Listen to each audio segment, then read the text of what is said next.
سابق وزیر خزانہ اور مسلم لیگ نون کے سینئر رہنما اسحاق ڈار نے کہا ہے کہ قائد نون لیگ میاں محمد نواز شریف نے 2017 کے کرداروں جنرل باجوہ اور جنرل فیض کے احتساب کا معاملہ اللہ تعالیٰ پر چھوڑ دیا ہے۔ نواز شریف انتقام کے بجائے ملک ٹھیک کرنے پر توجہ دیں گے۔ لندن میں میڈیا سے گفتگو کرتے ہوئے سابق وزیر خزانہ اسحاق ڈار کا کہنا تھا کہ انسداد دہشت گردی سے متعلق نون لیگ دور میں بہت سی میٹنگز ہوئی۔ 2013 سے 2016 تک دہشت گردی کا گلا کما کیا۔ نواز شریف نے فیصلہ کیا تھا دہشت گردی کے خاتمے کی جو بھی قیمت ہو ادا کریں گے۔ انہوں نے کہا کہ ہمارے دور میں ہی رد الفساد اور ضرب عضب آپریشن ہوئے۔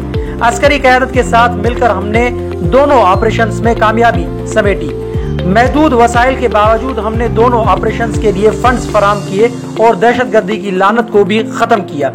اسحاق ڈار کا کہنا تھا کہ نواز شریف نے اپنے 4 سالہ دور میں ہی معیشت کو اپنے قدموں پر کھڑا کیا، انشاءاللہ اب بھی کریں گے۔ نواز شریف کو نکالنے والوں نے ملک پر ظلم کیا اور وہ ظلم کرنے والے کم عرصے میں بے نقاب ہو گئے۔ انہوں نے کہا کہ پاکستان کی ترقی کئی برس پیچھے دھکیل دی گئی، نتیجہ عوام نے بھگتا۔ لیڈر بیانیہ طے کرتا ہے۔ لیڈر نے تو آج نہیں بلکہ 2017 میں ہی کہہ دیا تھا کہ اپنا معاملہ اللہ کے سپرد کر دیا ہے۔ انہوں نے کہا کہ نواز شریف انتقام کی بجائے ملک ٹھیک کرنے پر توجہ دیں گے۔ نواز شریف کو 2017 میں سازش کے تحت نکالا گیا۔ نواز شریف نے 2017 کے کرداروں کے احتساب کا معاملہ اللہ تعالیٰ پر چھوڑ دیا ہے۔